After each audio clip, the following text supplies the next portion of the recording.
Hi everyone, this is Shahad Basim from Baghdad University College of Education for Women, Department of English. In this video, I'll explain adverbials and other matters. What do you mean by adverbials? Adverbials are words that we use to give more information about a verb.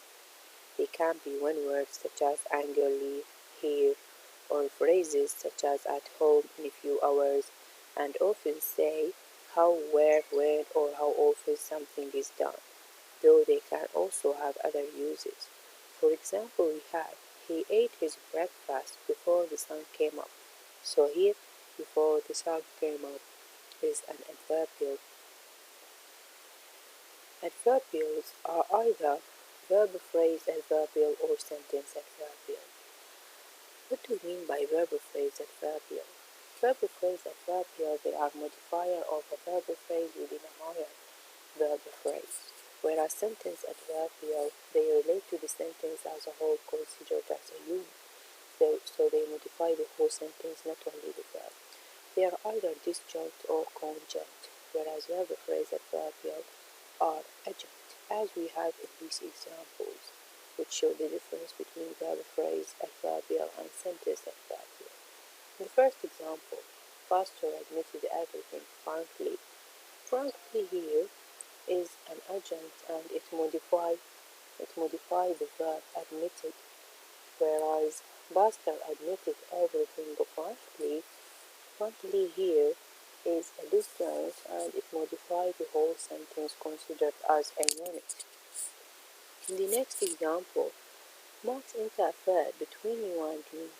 Between you and me here is an adjunct and it modifies the verb interfere, whereas in the next one, Max interfered between you and me, here it is a disjunct and it modifies the whole sentence considered as a verb. And we notice the usage of comma in the sentence adverbial. And this is a tree diagram to show the differences between verb phrase and sentence adverbial. In the first one, which is verb phrase adverbial, the sentence consists of a noun phrase plus a verb phrase, and the verb phrase divided into a verb phrase plus an adverb. So the adverb here is related only to the verb, it modifies only the verb, whereas in the next tree diagram, the sentence consists of a sentence and an adverbial. So the adverbial here modifies the whole sentence, not only the verb. It modifies the noun phrase plus the verb phrase. So this is the basic difference between sentence adverbial and verb phrase adverbial. The mobility of adverbial. A very prominent characteristic of adverbials is that they can appear in all sorts of positions in the sentence, not just following the verb and its complement. So they appear at the beginning of a sentence, in the middle of a sentence, at the end of a sentence, as these examples show. A. Mary paints the house carefully. So here carefully comes at the end of the sentence, whereas in B, Mary carefully paints the house. Carefully here comes between the subject and the verb, so it is in the middle of the sentence. And these three diagrams show the different positions that an adverb can take. In the first one, it comes at the end of a sentence, and in the next one, it comes before the verb. And we have here in this example, show the different positions that an adverb can take. He works toward his car slowly. Here slowly comes at the end of a sentence. He works slowly toward his car. Slowly here comes after the verb. He slowly works toward his car. Slowly comes before the verb. And slowly he works toward his car. Slowly here comes at the beginning of a sentence. We have a phrasal verb vs prepositional verbs. What do we mean by phrasal verb? Phrasal verbs are verbs that consist of 2 or 3 words.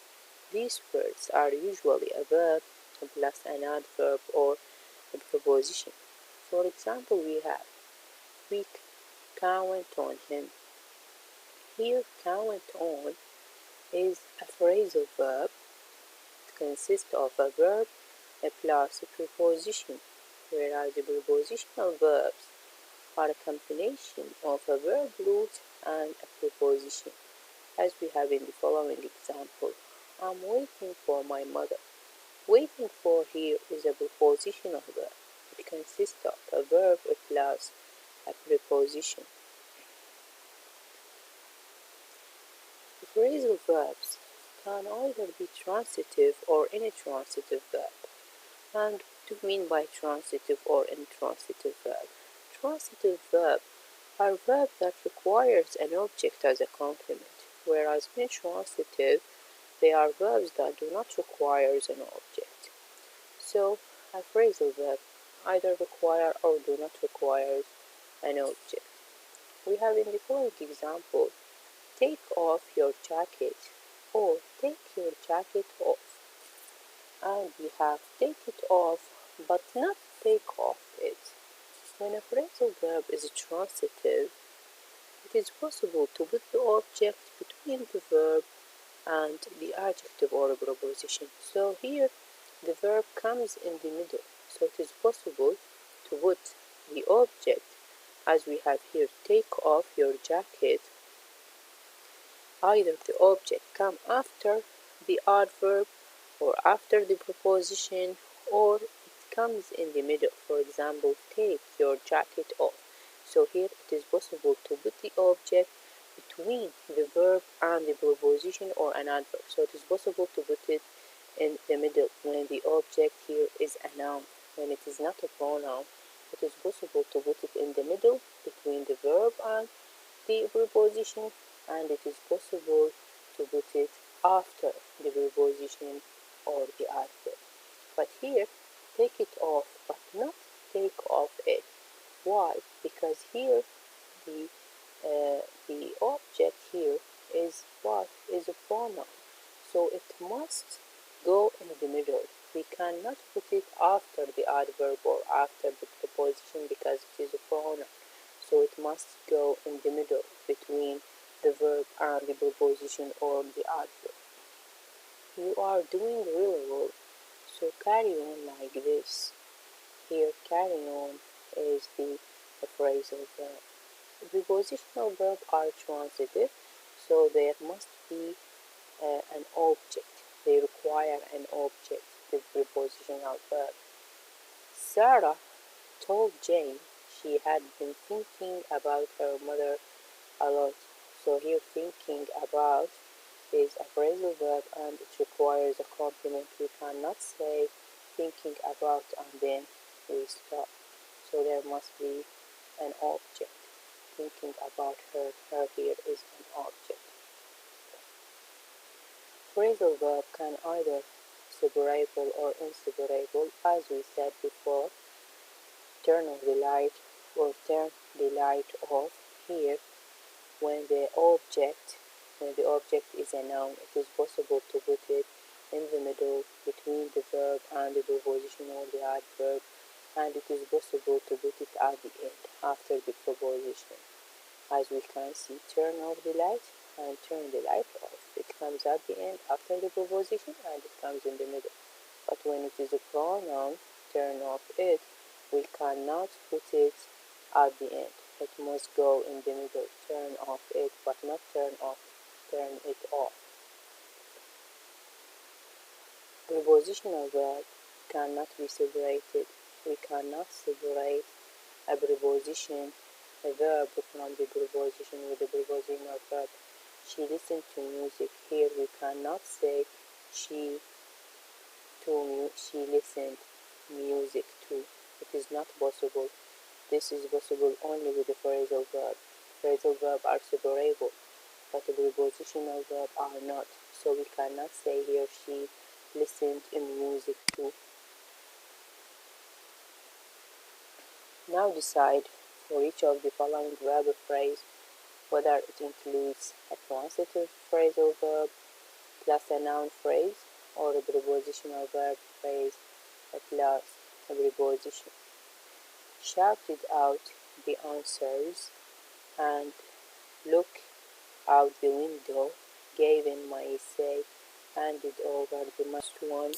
Shouted out the answer is a transitive phrasal verb plus a noun phrase. Here shouted out, it is separable. We can't say shouted the answers out, so it is a phrasal verb. The next one, B, looked out the window. Here it is a prepositional verb. It is a prepositional verb plus a preposition. Looked out the window. It is not separable. Here we cannot say looked the window out. C, gave in my essay. Here it is a transitive phrasal verb plus a noun phrase. We can say here gave my essay in. And in the last one, D, handed over the money. It is a transitive phrasal verb plus a noun phrase.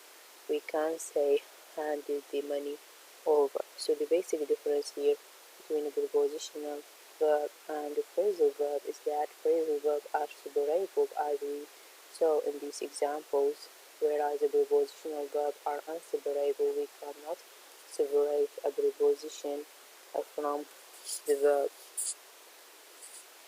The last topic is ellipses. What do we mean by ellipses? Ellipses is the omission from sentences of grammatically obligatory elements capable of being understood in the context of use. We have here examples. William gave some bleach to Millie. William gave Millie some bleach, and William gave some bleach. In the first example, William gave some bleach to Millie. Here gave is ditransitive verb because it has a direct object and indirect object. Some bleach is a direct object and to Millie is indirect object. In the next one, William gave Millie some bleach. Here also we consider gave as ditransitive verb because it has an indirect object, Millie, and summer bleach, which is a direct object. In the third example, William gave summer bleach. Here we can consider gave as a ditransitive object. Although gave, it has no indirect object, but is still counted as a direct object. And the noun phrase functioning as indirect. So here we can consider the third example. William gave summer bleach as an elliptical version of the first two examples.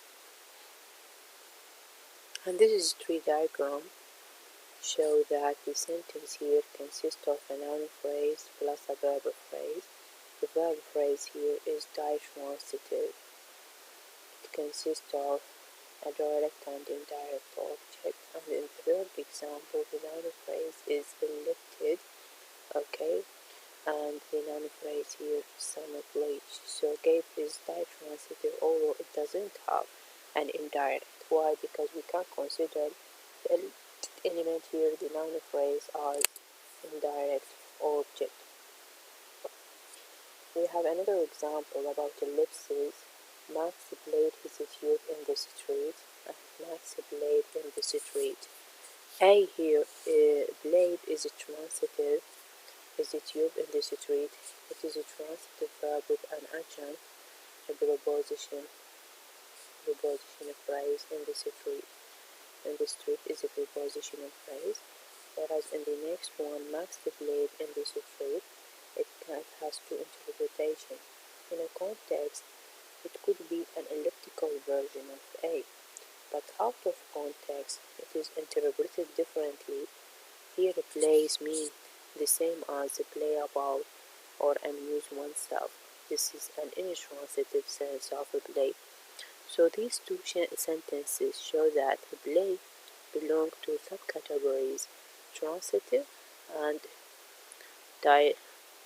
intransitive. The next one, Jessica ate the pizza rapidly And Jessica ate here is different from a play in that one always has to eat something, but doesn't always have to play something. So it depends on the sense of the play. This suggests that be is should be treated as transitive with an elliptical object. So Jessica ate the pizza rapidly and Jessica ate rapidly. It should be treated as transitive with an elliptic object, similar to the sentence William gave some bleach. So here the verb ate is what? The verb here, it is a transitive, although it doesn't have an object. Here, Jessica ate rapidly. The object here is elliptic. Okay, so this is the end of the video, and I hope that you understand adverbials and other matter. And if you have any questions, so leave it down below in the comments. And thank you for watching.